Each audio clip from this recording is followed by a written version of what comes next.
நீங்கள் பார்த்துக் கொண்டிருப்பது உங்கள் விஜய். பாதுகாப்பு என்பது தனி மனிதருக்கு எந்த அளவுக்கு இருக்கிறது அப்படிங்கிற ஒரு விஷயம் பற்றி பேசணும். நம்மளாலும் இந்த நமக்கு தேவைப்படக்கூடிய வாழ்வதற்கு தகுதியான இடமாக நம்முடைய இடத்தை மாற்றிக்கொள்வதற்கு என்ன செய்யலாம், என்ன கான்ட்ரிபியூட் பண்ண முடியும்? இப்போ போஸ் அவருடைய அளவுலேருந்து ஒரு கான்ட்ரிபியூஷனை பண்ணுறார். ஒரு தனி மனிதராலும் கூட எல்லாரையும் சேர்த்து அதை செய்ய முடிஞ்சிருக்கு. இதுக்கு அடுத்த மிக முக்கியமான விஷயம் பப்ளிக் கம்யூனிட்டிஸ், பொதுமக்களுக்கு தேவைப்படக்கூடிய வசதிகள் எந்த அளவுக்கு இருக்குது, இருந்தாலும் அது செயல்பாட்டில் இருக்கிறதா? பொதுவாக ஒரு 100 பேர் இருக்காங்க இந்த இடத்துல, ஒரு 1000 பேர் இருக்காங்க, 10,000 பேர் இந்த பகுதியில் இருக்காங்கன்னா அந்தந்த பகுதிகளுக்குன்னு சில ஃபெசிலிட்டிஸ் இருக்கணும்னு ஒரு ஒரு ரூல் இருக்குது. அதன்படி பார்த்தா என்னென்னலாம் இருக்கணும் பொதுவாக அப்படின்னா, ஒரு பூங்கா இருக்கணும், பொது கழிப்பிடம் இருக்கணும், திருமண மண்டபங்கள் இருக்கணும், சமூக நலக்கூடங்கள் இருக்கணும், ஆரம்ப சுகாதார நிலையம், primary health care centre and இதர அடிப்படை வசதிகள் இதெல்லாம் பொதுவாக மக்கள் வாழக்கூடிய பகுதிகளில் இருக்கணும். ஆனால் இதெல்லாம் நம்மக்கிட்ட இருக்கா? நம்முடைய வாழும் இடத்துலேருந்து ஒரு குறிப்பிட்ட தூரத்துக்குள்ளே ஒரு பொது கழிப்பிடம் இருக்கா, அல்லது ஒரு பூங்கா இருக்கா, ஒரு சமூக நலக்கூடம் இருக்கா, லைப்ரரி இருக்கா, இப்படின்னு நிறைய கேள்விகளை நம்ம எழுப்ப வேண்டியிருக்கு ஒரு பக்கம். இது பற்றி நான் பேசுகிறதுக்காக கோயம்புத்தூர்லேருந்து வந்திருக்கக்கூடிய திரு தியாகராஜன் அவர்களை ப்ளீஸ் சார்.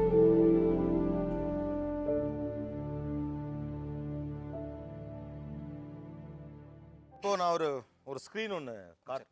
இதில் என்னென்ன வசதிகள் பொதுமக்கள் நிறைய பேர் இருக்கக்கூடிய பகுதிகளில் இருக்கணும் சார்? ஒரு லே அவுட் மனைப்பிரிவு அங்கீகாரம் வாங்கும் போதுங்க சார், நம்மளுடைய அரசாங்கத்தில் நகர ஊர்புத்துறைன்னு ஒரு துறையை ஏற்படுத்தி அதன் மூலிமா வந்து ஒரு குறிப்பிட்ட நிபந்தனைகளெல்லாம் ஒரு குறிப்பிட்ட சட்டங்களில் வரையறைச்சுங்க.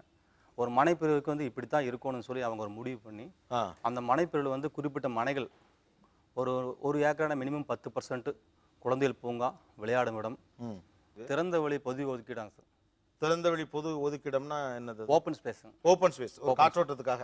ஓப்பன் ஸ்பேஸுங்க. அது போகுங்க சார். 10 ஏக்கர் குறைவாக உள்ள இடங்களில் வந்து இந்த நான் சொன்ன இந்த மேற்படி 3 உபயோகங்களை வந்து கம்பல்சரி ஒதுக்குங்க. ஓகே. 10 ஏக்கருக்கு மேலே போகும்போதுங்க சார், ரொம்ப பெரிய ஏரியா வைட் ஏரியாவில் இருக்கும்போதுங்க கல்யாண மண்டபம், சமுதாய நலக்கூடம், அது போக பெரிய ஹவுசிங் போர்டில் வந்து 30, 50, 100 ஏக்கராக போடும்போதுங்க சார், அங்கே வந்து cinema theatre, fire station, police station, இது எல்லாம் வந்து பொதுமக்களுடைய பயன்பாட்டுக்கு குறிப்பிட்டுங்க அந்த நகர ஊர்புத்துறை வந்து அங்கீகாரம் வழங்குறாங்க. ஓ, இதெல்லாம் இருக்கணும், கம்பல்சரி இருக்கணும். இதெல்லாம் இப்போ நீங்கள் சொல்கிற, நீங்கள் கோயம்புத்தூர்ல வந்திருக்கனால கேட்டேன், கோயம்புத்தூர்ல இருக்கா? இருக்குங்க சார், எல்லாம் ஒதுக்கி இருக்கிறாங்க. அந்த நகரபுரம் துறை வந்து அங்கீகாரம் வழங்கின பிறகு இந்த மனைப்பிரிவு உரிமையாளர் வந்து அந்த அப்ரூவ் வாங்கினதுக்கப்புறம் அந்த குறிப்பிட்ட மனையில் பூரா, வீட்டு மனையில் பூரா விற்பனை செஞ்சதுக்கப்புறம் நகரபுரம் துறை கொடுத்த நிபந்தனையை மீறி இவங்க இல்லீகலாக வந்து இந்த ப்ரொமோட்டர்ஸ், பவர் ஏஜென்ட் மூலியமாக வித்துட்டு போயிடுறாங்க. என்ன ரூலோ அதுபடி இல்லாமல் அந்த இடங்களையும் மறுபடியும் அவங்க யூசேஜுக்கு கொண்டு வந்துடுறாங்க. அவங்க பிளாட்டாக வித்துட்டு போயிடுறாங்க. ஓ, சேலே பண்ணிடுறாங்க சார். இப்போ எங்கள் நகரில் வந்துங்க கடந்த 2005ஆம் ஆண்டுங்க ஒரு 30 வருஷத்துக்கு முன்னாடி வந்து லே அவுட் அப்ரூவல் கொடுத்துருக்காங்க சார். அப்ரூவல் வாங்கினது வந்து நம்ம கோஆபரேட்டிவ் சொசைட்டி, அரசு சார்ந்த நிறுவனம். அப்போது 2.68 ஏக்கராக்கு வந்து அங்கீகாரம் வாங்கிட்டு சார், ஒரு 34 மனைகளுக்கு வந்து அனுமதி வாங்கிட்டுங்க. அதில் ஒரு 10% அடிப்படையில் குழந்தைகள் பூங்காங்கிற இடத்த வந்து ஒதுக்கி 26 சென்ட்டுங்க. அந்த 26 சென்ட்டை வந்து எங்கள் நகர் மக்களுக்கு ஒதுக்கப்படாமல் சார், பயன்பாட்டுக்கு இல்லாமல் இதை வந்து மாநகராட்சிக்கு ஒப்படைக்காமல் இவர் போலி வரைபடம் தயாரிச்சுங்க அந்த மனைப்பு உரிமையாளருங்க. அவர் வந்து அதை 3-4 டிவைடாக பண்ணி 3 பிளாட்டாக வந்து டாக்குமெண்ட் பண்ணிட்டார். இதையெல்லாம் நாங்கள் பின்னாடி கண்டுபிடிச்சிங்க சார், 2005 கண்டுபிடிச்சிங்க. மாநகராட்சிக்கு வந்து இது புகாராக அனுப்பிச்சோங்க. மாநகராட்சி நடவடிக்கை எடுத்து இது சம்பந்தமாக அந்த மாநகராட்சி நடவடிக்கை எதிர்த்துங்க எங்களையும் அந்த மாநகராட்சி மேலேயும் வந்து அந்த இடம் வாங்கினவங்க வந்து வழக்கு தொடுத்தாங்க சார். வழக்கு தொடுத்து இப்போ அந்த வழக்கு கோயம்புத்தூர் சார்பு நீதிமன்றத்தில் இருந்துங்க இப்போ சுப்ரீம் கோர்ட் வரைக்கும் போய் இப்போ சுப்ரீம் கோர்ட்டில் நாங்களும் மாநகராட்சி அப்பீல் பண்ணி ஒரு பர்மனன்ட் ஸ்டே வாங்கி நாங்கள் இந்த மாதிரி வந்து கோயம்புத்தூர் மாநகராட்சிக்குள்ளே பல லே அவுட்டில் இந்த மாதிரி பிரச்சனைகள் நாங்கள் பொதுமக்களெல்லாம் போராடிட்டு இருக்கிறோம் சார். ஓகே, நீங்கள் ஒரு சாதாரண ஒரு இன்ஜினியரிங் தொழில் செய்து கொண்டிருக்கக்கூடிய ஒருவர் இந்த மாதிரி பொதுமக்களுக்காக ஒதுக்கப்பட வேண்டிய இடத்தை சம்பந்தப்பட்டவர்கள் ஒதுக்காததை எதிர்த்து செயல்படுகிற போது, கோர்ட்டுக்கு போகிற போது என்னென்ன பிரச்சனைகளை சந்திக்க வேண்டியிருந்துச்சு? பிரச்சனைகள் வந்துங்க சார், நம்மளுடைய தொழில் பாதிக்குதுங்க, மன உளைச்சல் ஏற்படுதுங்க, நம்முடைய வருங்கால நம்முடைய ஃபியூச்சருடைய எந்த விதமான இதையும் நம்ம பார்க்க முடியதில்லை சார். முழு கவனம் இதிலே செலுத்தி அந்த இடத்த மீண்டும் வந்து நம்ம எப்படியாவது வந்து நம்மளுடைய பயன்பாட்டுக்கு கொண்டு வரணும்னு போகும்போது சார், இந்த மாதிரி மக்களுக்கு சேர வேண்டிய நிலத்தை மீட்கணும் அப்படிங்கிறதுக்காக எவ்வளோ வழக்குகள் போட்டிருக்கீங்க? வழக்குகள் வந்து கோவை மாநகராட்சி பொறுத்த வரைக்கும் இப்போ ஒரு 40 வழக்குகள் வந்து இப்போ நிலுவையில் இருக்குங்க சார். கோயம்புத்தூர் சார்பு நீதிமன்றத்திலையும் மாவட்ட நீதிமன்றத்திலையும் ஒரு 25 வழக்குகள் அங்கே நிலுவையில் இருக்குது. அதுபோல் சென்னை உயர் நீதிமன்றத்தில் ஒரு 15 வழக்குகள் இருக்குது. மிஸ்டர் ஸ்ரீனிவாசன், எந்த இடமா இருந்தாலும் சரி, அது 1 ஏக்கரோ அல்லது ஏதோ ஒன்று, ஒரு 10% பொதுமக்களுடைய அம்யூனிட்டிஸுக்காக ஒதுக்கணும்னு ஒரு விதி இருக்கிறது. அது playground or other some other facilities. இதை வந்து ஏன் ஒருத்தர் வந்து தன்னுடைய உரிமையாக நினைக்கணும்? முதல்ல நகரங்களில், இன்றைக்கு இருக்கிற நகரங்களில் எல்லாத்துலேயுமே மனையினுடைய விலை அதிகமாக அதிகமாக ம் ஸ்பேஸ் என்பது ஒரு பப்ளிக் அப்படின்ற ஒரு ஐடென்டிட்டி தொலைஞ்சு அதுக்கு ப்ரைவேட் என்ற ஐடென்டிட்டி வந்துடுது. ஓகே. அப்போ எந்த ஒரு பொருளினுடைய விலை அதிகரிக்கும் பொழுதும் அது யாராவது ஒரு தனியார் அதை அபகரிக்க வேண்டும். இது ஒரு அடிப்படை உந்து தான். அப்போது சென்னை மாதிரி பெரிய நகரங்களில் பார்த்தீங்கன்னா பப்ளிக் ஸ்பேஸே இல்லை. லிட்ரலாக பப்ளிக் ஸ்பேஸே இல்லை. நீங்கள் சொன்ன எல்லா பப்ளிக் ஸ்பேஸில் குறிப்பாக ஒரு பள்ளிக்கூடம் இருக்கணும். அங்கே இருக்கிற குழந்தைங்கள்லாம் படிக்கிறதுக்கான பள்ளிக்கூடங்கள் இருக்கணும். அதுவே குறைந்து கொண்டே வருகிறது. கழிப்பிடங்கள் குறைந்து கொண்டே வருகின்றன. பல தெருக்களில் நடைபாதைகளே இல்லை. ஸ்பேஸ் என்பதற்கு பப்ளிக் என்ற ஒரு அர்த்தம் கூடவே பொலிட்டிக்கல் என்ற ஒரு அர்த்தமும் கூடவே வருது. இதே மாதிரியான ஒரு பப்ளிக் ஸ்பேஸை அந்த சொசைட்டியில் இருக்கிறவங்களாம் சேர்ந்து கேஸ் போடணும்னு நினச்சாங்க. ஆனால் அதை உடைக்கிறதுக்கு தான் அந்த டெவலப்பர் வந்து ரொம்ப பாடுபட்டிருக்கார்.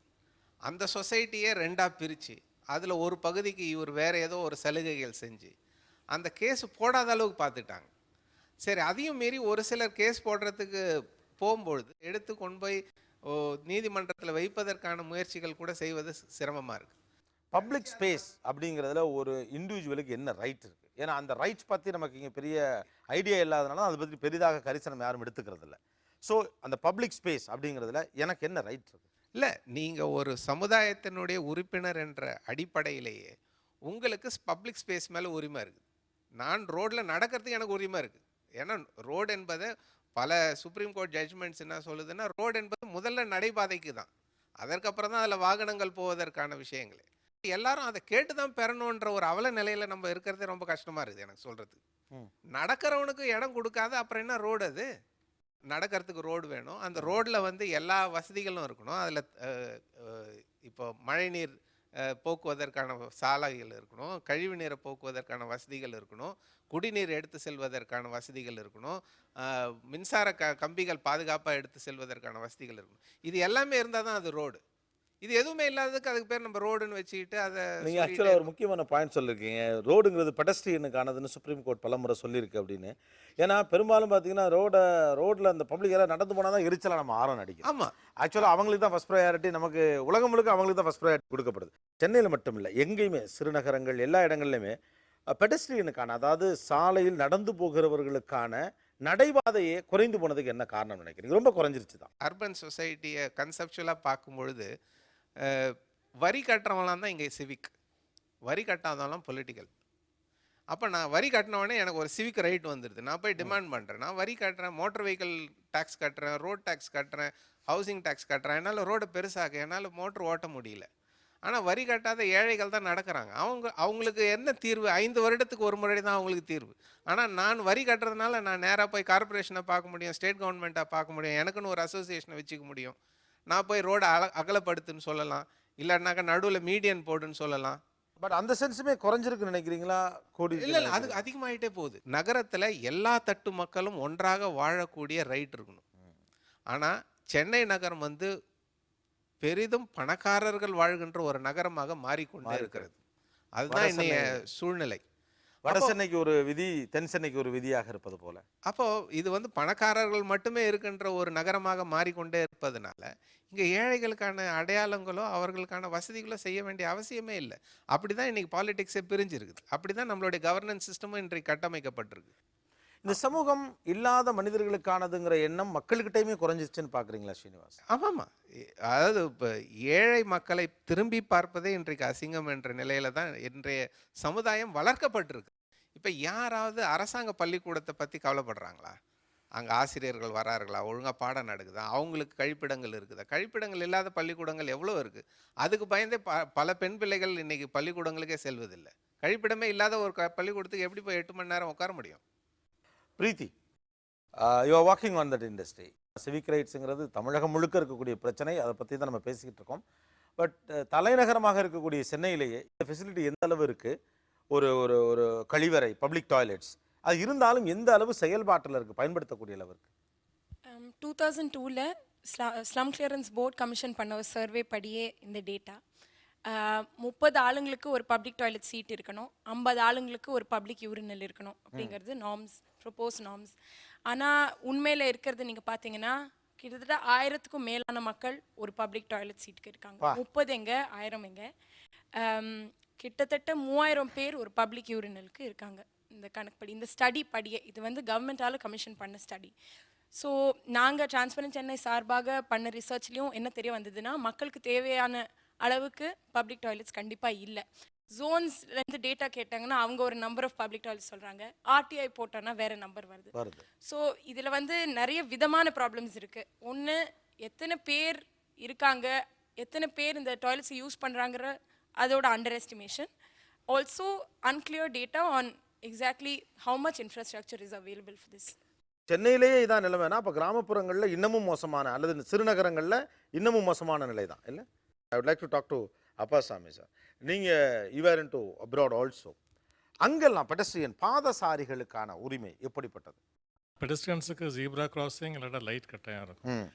ஆனால் நம்பர் ஆஃப் பெடஸ்ட்ரியன்ஸ் வந்து ரொம்ப குறைவு. ஏன்னா அங்கே எல்லாம் காரில் போகிறவங்க. Main difficulty in Chennai is infrastructure comes after the housing. சரி, இப்போ நீங்கள் இப்போ வெஸ்டர்ன் சிட்டிஸில் பார்த்தீங்கன்னா இன்ஃப்ராஸ்ட்ரக்சரும் housing have to go together. Lay out போட்டால் அங்கே ரோட்ஸ் இருக்கணும், அங்கே வாட்டர் சப்ளை இருக்கணும், கழிவு நீர் இருக்கணும், எலக்ட்ரிசிட்டி இருக்கணும்.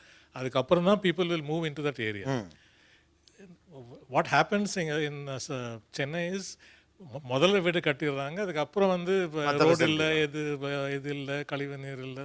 பட் நீங்கள் வந்து ஃபர்ஸ்ட் 50 years ஆஃப் சென்னை நீங்கள் ஹிஸ்ட்ரி பார்த்தீங்கன்னா, housing city improvement trust CIT and followed by the housing board, இந்த அம்யூனிட்டிஸ் எல்லாம் அவங்க ப்ராஜெக்ட்ஸில் தேர் ஆல் ஃபேக்டர்ட் இன். இப்போ நீங்கள் அண்ணா நகர் எடுத்தீங்கன்னா தேர் ஆர் குட் ரோட்ஸ், ஷாப்பிங்க்கு ஏரியா, ப்ளே கிரவுண்டுக்கு ஏரியா, ஸ்கூலுக்கு ஏரியா. அண்ணா நகர்னாலும், கேகே நகர்னாலும், சாஸ்திரி நகர்னாலும், Besant Nagar, all built by the government. இப்போ what is happening since 1990 is that the private development has totally taken over most of the housing. அவங்க வந்து அவர் சொன்ன மாதிரி they don't bother about all these amenities. They're supposed to provide parking space on the ground floor. எத்தனை ஃப்ளாட்ஸில் உங்களுக்கு parking space அந்த ground floor. நல்ல people எல்லாம் ரோடில் பார்க் பண்ணுறாங்க.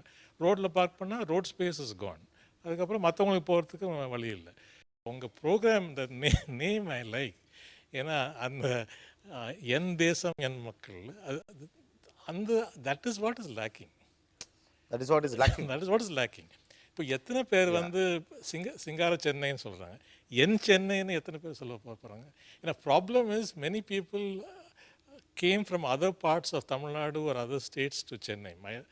Only few people have that ownership of Chennai. நீங்கள் civic sense ஏன் இல்லைன்னு கேட்குறீங்க. Civic sense will be there only if you have a sense of ownership. So you say, this is my city. I want a nice city. அது இருந்தால் தான் civic sense வரும் உங்களுக்கு. So எனக்கு சிவிக் சென்ஸ் வரணும்னால இது ஏன் நாடு, ஏன் மக்கள், அப்போ நான் அவங்கள பாதிக்கக்கூடாது, அவங்களுக்கு முடிஞ்ச உபகாரமாக இருக்கணுங்கிற எண்ணம் வரணும்.